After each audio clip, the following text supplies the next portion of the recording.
Alhamdulillah.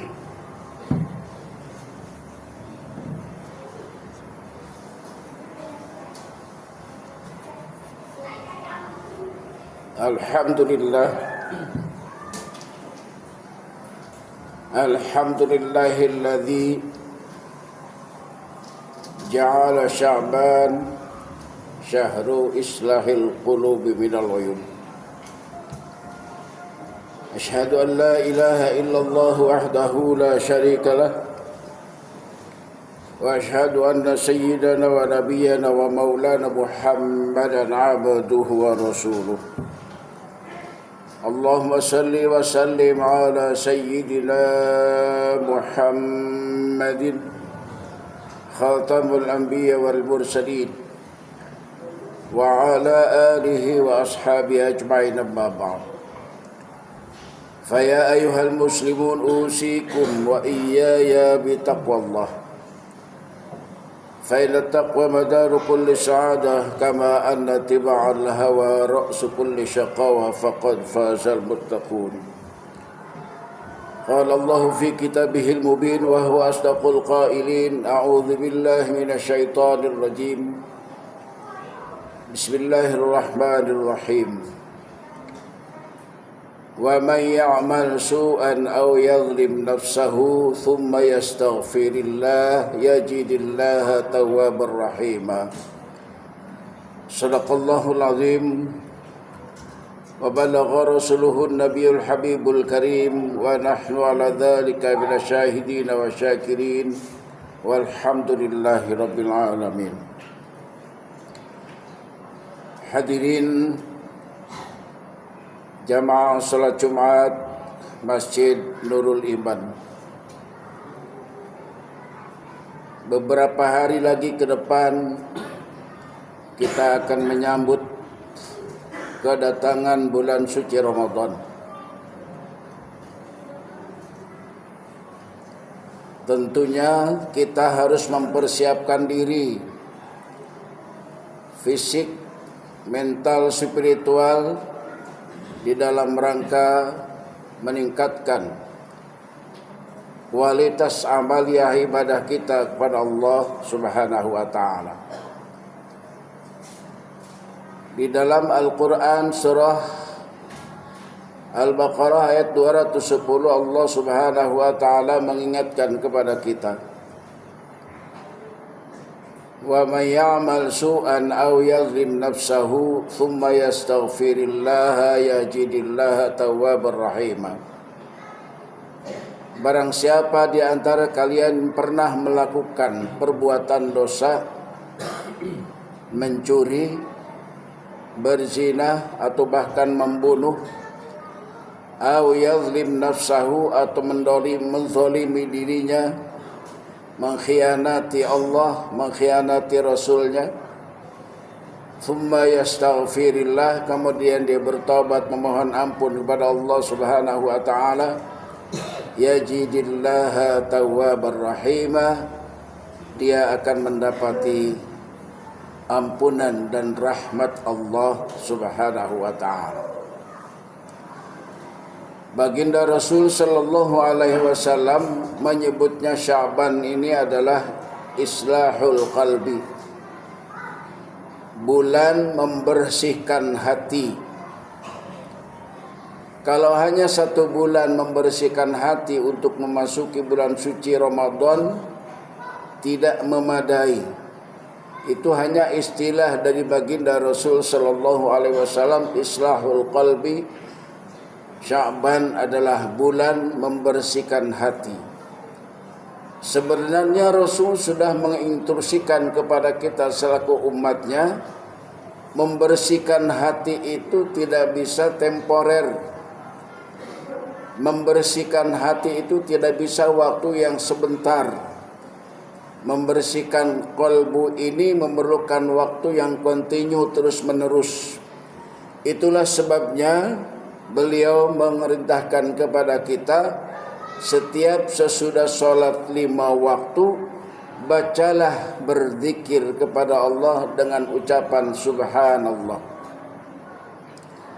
Subhanallah itu maha suci Allah. Maksudnya kalbu kita yang harus dibersihkan. Tidak banyak, hanya 33 kali saja sesudah sholat 5 waktu.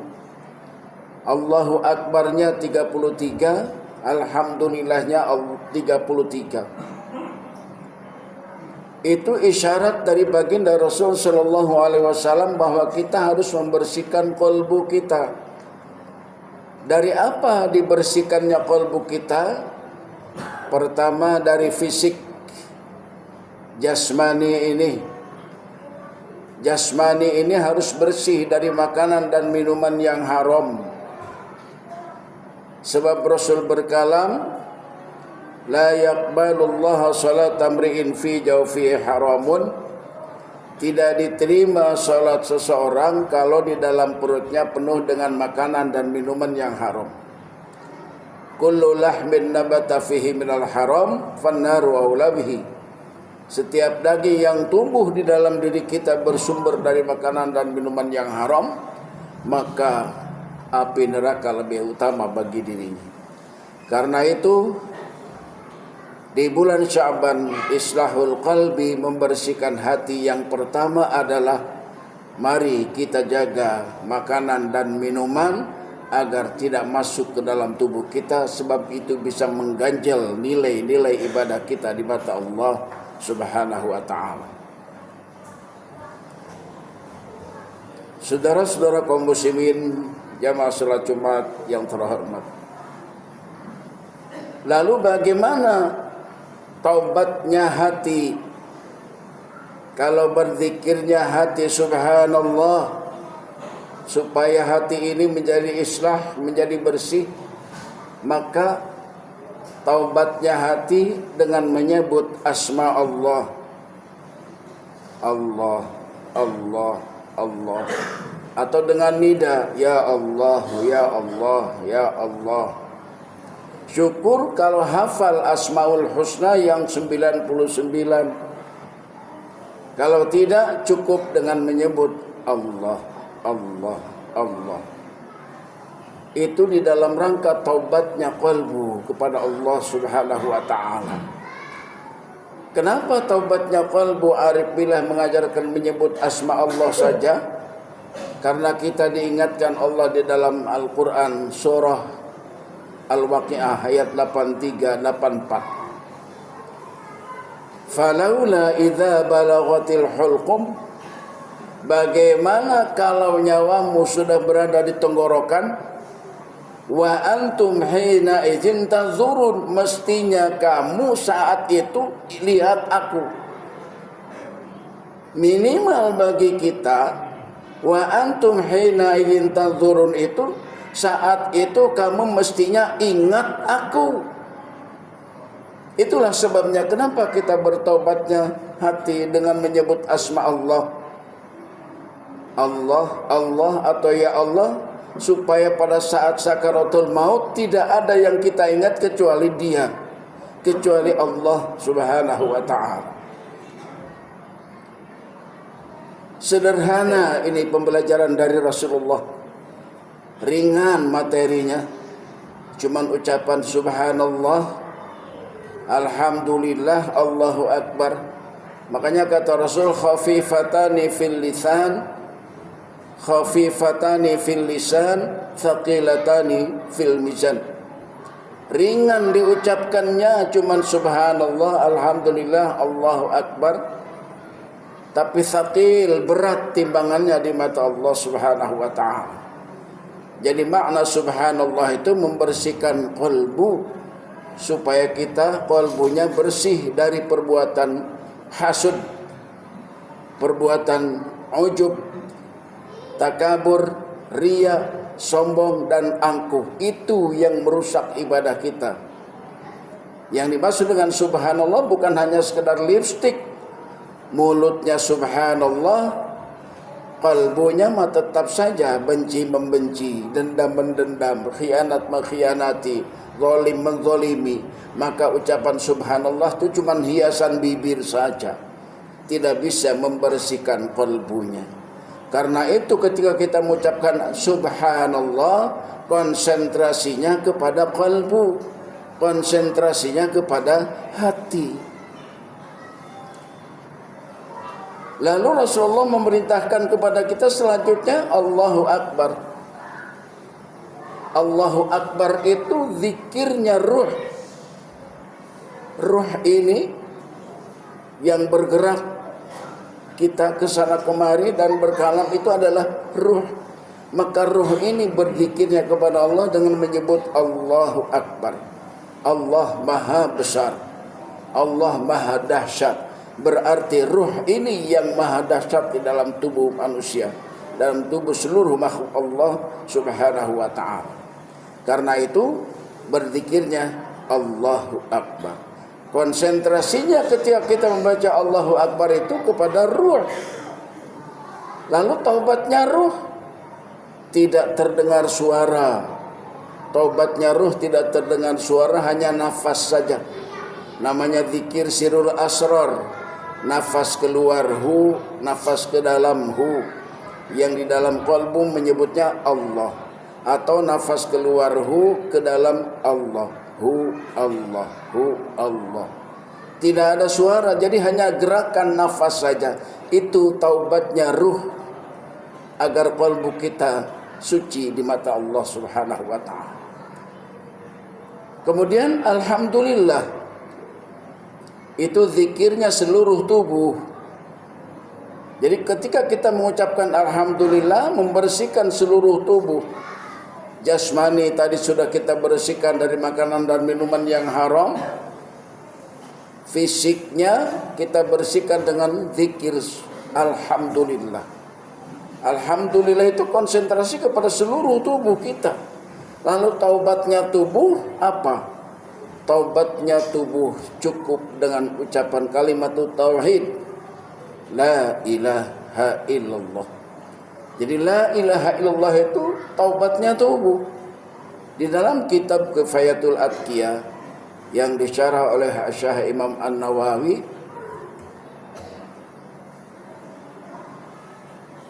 surga itu berkalam, ayyatuhal jannah, siapa yang mau masuk ke dalam surga, kata surga. Allah berkala, man anta, bertanya siapa kamu. Padahal Allah tahu bahwa yang berkalam itu adalah surga. Nahnu al jannah, kami adalah surga. La yadkhuli illa bi ahli la ilaha illallah, tidak boleh masuk ke dalam surga kami kecuali umat Rasulullah yang membaca la ilaha illallah. Tiba-tiba neraka berkalam. Kata neraka, nahnu ahlun nar, kami adalah neraka yang penuh dengan azab.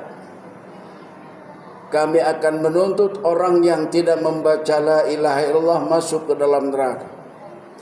Jadi taubatnya tubuh adalah la ilaha illallah.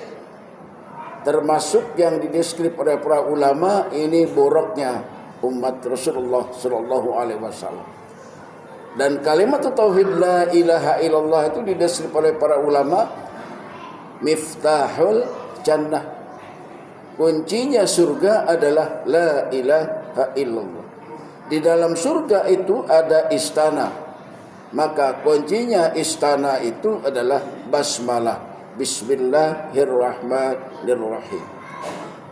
Jadi taubatnya tubuh itu la ilaha illallah. Sekarang kita introspeksi diri, berapa banyak kita membaca kalimat tauhid la ilaha illallah selama 5 hari, 5 waktu, sehari semalam. Berapa banyak kita baca la ilaha illallah. Jangan-jangan kita membaca la ilaha illallah hanya pada saat kendurian saja. Ada kisah orang mau masuk surga, muter saja di terasnya. Ditanya oleh malaikat, wahai fulan, kamu mau kemana? Saya mau masuk surga, tidak ketemu pintunya. Kenapa tidak ketemu pintunya? Karena selama hidupnya di dunia nyaris tidak pernah membaca kalimat tauhid la ilaha illallah. padahal ringan diucapkannya. Subhanallah, alhamdulillah, Allahu akbar, la ilaha illallah. Tapi malas banget hamba Allah umat Rasulullah mengucapkan kalimat thayyibah ini, maka yang dapat menyebabkan dia tidak berjumpa dengan pintu surga di yaumul qiyamah nanti. Masya Allah. Jadi islahul qalbi, membersihkan hati di bulan Sya'ban ini, karena kita akan memasuki Ramadan. Dan Ramadan ini Rasulullah menyebutnya dengan tanwirul qulub. Tanwir itu dari kata naraya nuru nuron, bercahaya. Semangatnya umat muslimin dalam melaksanakan ibadah kepada Allah Subhanahu wa taala di Ramadan ini. Dan di Ramadan ini kita akan berjumpa dengan malam Lailatul Qadar, malam tanggal 21, 23, 25, 27, 29. Coba dihidupkan itu di masjid-masjid, malam-malam ganjil di malam Lailatul Qadar. Iktikaf bersama dilakukan dari pukul 1 sampai sahur. Kemudian tahajud bersama, kemudian makan sahur bersama di dalam rangka mensiasati. Sebab ada Rasulullah di dalam kalamnya, la yazidul umri illa bid-du'a, la yazidul umri illa bil barri. La yazidul umri, tidak bisa bertambah umur itu terhadap kita oleh Allah kecuali dengan kita berdoa dan beribadah kepada Allah Subhanahu wa taala. Asy-Syaikh Imam An-Nawawi melihatnya bahwa perubahan takdir itu dua sisi. Pertama, setahun sekali namanya takdir sanah pada malam Lailatul Qadar, 3 jam sebelum imsak. Yang kedua, takdir yaumiyah, setiap hari dirubah takdir oleh Allah. Itu semuanya yang menyebabkan perubahan takdir kita adalah ibadah kepada Allah Subhanahu wa taala. Konsentrasinya bersihkan kalbu kita dari perbuatan-perbuatan syirik kepada Allah Subhanahu wa taala. Kalau kita sudah melakukan islahul qalbi, maka di penghujung ayat ini Allah mengingatkan, yajidillaha tawwabar rahim. Kata kunci ayat ini sebenarnya di situ, yajidillaha tawwabar rahim. Karena ayat ini diawali dengan harfu syartin, wa man ya'mal, maka jawabannya yajidillah. Dalam ayat-ayat Allah banyak memberikan jawab syarat. Contoh yang lain, fasabbih, jawabannya fasabbih. Harfu syaratnya idza jaa nasrullahi wal fathu wa ra'aitan nasa yadkhuluna fi dinillahi afwaja. Jawabannya fasabbih, maka bertasbihlah. Dalam ayat ini, wa man ya'mal su'an, siapa yang berbuat kesalahan, jawabannya yajidillah. Kalau dia bertobat, yajidillah, pasti dia akan mendapatkan ampunan Allah Subhanahu wa taala. Itu saja renungan kita di penghujung Sya'ban ini, di dalam rangka kita menyambut bulan suci Ramadan, agar kita disampaikan oleh Allah menyambut Ramadan dan kita bisa melaksanakan Ramadan dengan sebulan penuh, dan kita berjumpa lagi dengan Ramadan yang akan datang. Amin ya rabbal alamin. Barakallahu li wa lakum fil Qur'anil azim wa nafa'ani wa iyyakum bi ayati wa dzikril hakim fastaghfiruhu innahu huwal ghafurur rahim.